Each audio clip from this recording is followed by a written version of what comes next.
नाज़रीन इकराम, पाकिस्तान की अफवाज, पाकिस्तान की एयरफोर्स को हाई अलर्ट पे डाल दिया गया है।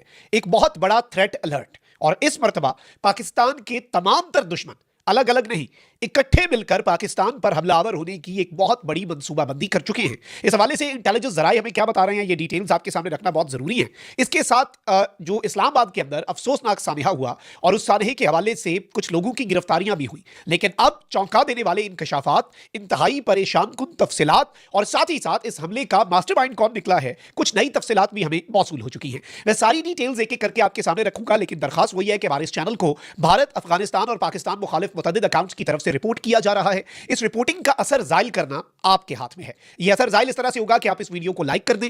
एक के बजाय आपने ज्यादा से ज्यादा, जितने ज्यादा कमेंट्स हो सके वो करने हैं, और अगर हो सके तो इस वीडियो को मुख्तलिफ व्हाट्सएप ग्रुप्स के अंदर आपने शेयर भी करना है। सबसे पहले तो नाज़रीन इकराम, मैं पिछले व्लॉग में भी आपके सामने ये अपडेट रख चुका हूं कि जो इस्लामाबाद में इमाम बारगाह खुदकुश धमाके की तहकीकात में अहम पेशरफ्त हुई और हमलावर जो है उसके घर पर छापा मारा गया, उसके 2 भाई बहनोई और एक खातून को गिरफ्तार किया गया।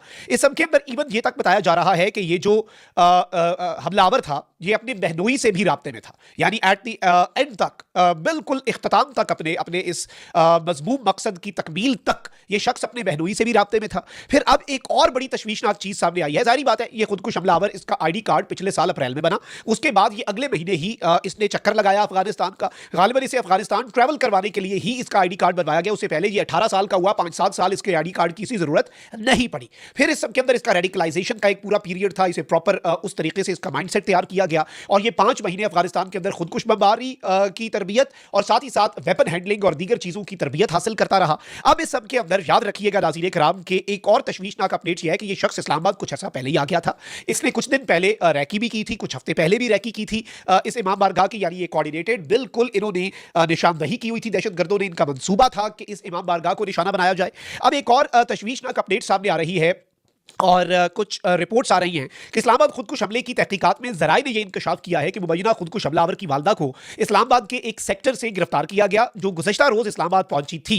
तफ्तीश में इंकशाफ हुआ है कि खुदकुश हमलावर हमले से कबल अपनी वालदा से राब्ते में था और खुदकुश हमलावर ने हमले से पहले वालदा से इजाजत मांगी और हमले से पहले भी मुलजिम ने आखिरी बार मोबाइल फोन पर वालदा से राबता किया। ये किस तरह की माँ है जिसने दर्जनों माओं की गोद उजाड़ने के लिए अपने बेटे को इजाजत दे दी? मतलब ये रेडिकलाइज्ड एक पूरा खानदान जो है, आप ये कह सकते हैं। और ये इसके अंदर एक पूरा तरीकाकार होता है दहशतगर्दों का, इन लोगों को किस तरह से ये तैयार करते हैं। फिर इसमें इवन वर्गलाया जाता है, इसमें इवन फाइनेंशियल बेनिफिट्स जो है वो पीछे फैमिली को कहा जाता है कि भाई आपकी जिंदगी सेट है, पीछे भाई इसके भाई, इसकी बहन, बहनोई, माँ, वो तो भाई उनके लिए पता नहीं क्या हो जाएगा, बस एक बंदा कुर्बानी दे और जाए और पिछलों का ख्याल जो है वो ये दहशतगर्द रख लेंगे। ऐसा होता नहीं है। अब ये सब निर्गे में आ चुके हैं और अब सबसे बड़ी बात यह है कि मास्टरमाइंड जो कि अफगानी था, असल तो मास्टरमाइंड होता है ना, ये तो एग्जीक्यूशनर था, इसने तो एग्जीक्यूट किया।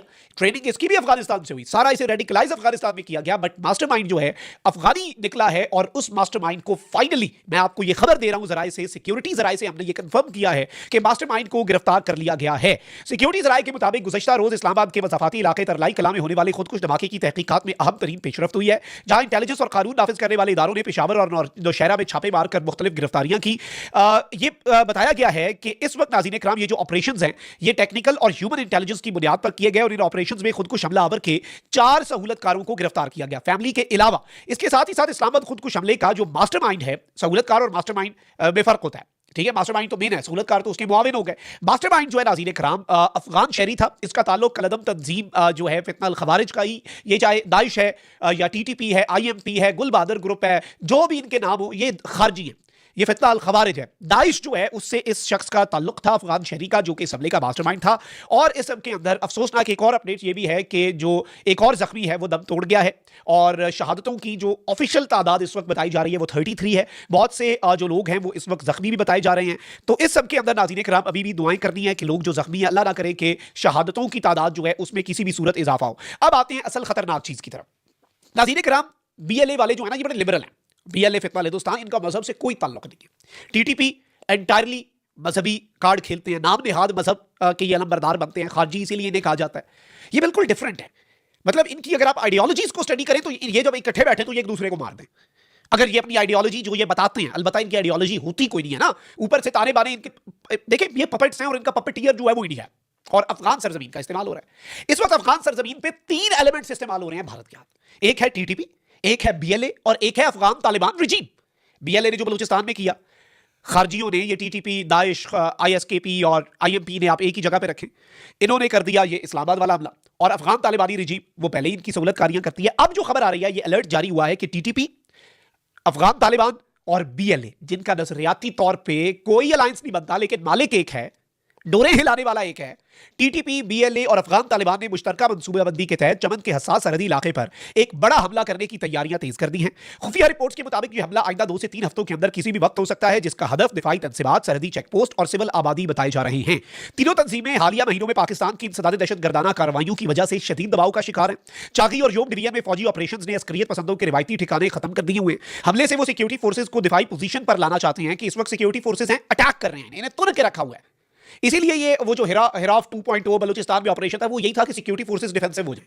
लेकिन हम ऑफेंस को ही अब बेस्ट डिफेंस समझते हैं। Attack is the best defence इन दहशतगर्दों के चक्कर में। पाक अफगान ट्रांजिट ट्रेड और सीपेक मगरबी रूट का बड़ा हिस्सा जो है वो चमन से गुजरता है। अब इस चीज को समझिएगा, किसी बड़ी वारदात से आलमी जो इंश्योरेंस प्रीमियम और लॉजिस्टिक अखराजात में इजाफा करके पाकिस्तान को माली नुकसानात जो है वो पहुंचाने का ये मंसूबा है। कौमी सलामती माहिरीन मुतफिक हैं कि मुजवजा हमला सिर्फ सरहदी चौकियों तक महदूद नहीं होगा, इसका असल हदफ पाकिस्तान की बढ़ती हुई इलाकाई मुआशी हैसियत और बैनुल अक़वामी सरमायाकारी का एतमाद भी होगा। हुकूमती इदारों का कहना है कि किसी भी दरअंदाजी की सूरत में फौरी और फैसला कुछ जवाबी कार्रवाई की जाएगी ताकि खित्ते में पाकिस्तान की इक़्तिसादी राहदारियों और स्ट्रेटेजिक मंसूबों का तहफ़्फ़ुज़ यकीनी बनाया जा सके। यानी हमें ये इत्तला मिल गई है कि ये हमले की मंसूबाबंदी हो रही है। करना अब हमने क्या है, हमारे अभी तो कोई मंसूबा होगा। हमारी एयरफोर्स इस वक्त फुल फ्लाई तरीके से तैयार है। अगर इन्होंने ये हरकत की, इस हरकत को इनकी आखिरी हरकत बना दिया जाएगा। Pakistan is waiting for a chance. वैसे तो पाकिस्तान ऑलरेडी ये कह चुके हैं कि पाकिस्तान की सरजमीन पर होने वाले हर खुदकुश हमले का जवाब, हर दहशतगर्दी की कार्रवाई का जवाब अफगानिस्तान में इनके ठिकानों पे दिया जाएगा। अभी तो दाइश के साथ जो पाकिस्तान ने करना है वो तो हमने करना है, वो तो हम घुस के मारेंगे, उसमें कोई इफ एंड बट्स नहीं है। But our air force is on high alert. हमारी बॉर्डर की सर्वेलेंस हाई अलर्ट पे है। हमारे तोपों के रुख, हमारे ड्रोन्स, हमारे फाइटर जेट्स, हमारे मिसाइल्स, हमारे एयर टू सरफेस मिसाइल जो पेलोड गिराए जाएंगे फिर, और इनका कुछ बचेगा नहीं। ये हवा में तहलील होंगे, ये तीनों मिलकर भी आ जाएं भारत की ईमा पर, भारत की फंडिंग के साथ। लेकिन ये सिक्योरिटी अलर्ट जारी हुआ है और ये इनका मंसूबा जो है वो बड़ा खतरनाक है। इंशाल्लाह अल्लाह ताला की मदद शामिल हाल रही तो इनके इस मंसूबे को भी नाकाम बनाएंगे। भारत का भी मंसूबा खाक में मिला। पिछले साल 2 जंगें जीती हमने, अफगानिस्तान से भी और भारत से भी। अल्लाह का करम रहा तो इस दहशतगर्दी को भी खत्म करेंगे। और ये तीनों मिलकर भी आए, इनके साथ भारत भी एक दफा आ जाए, तसल्ली कर ले।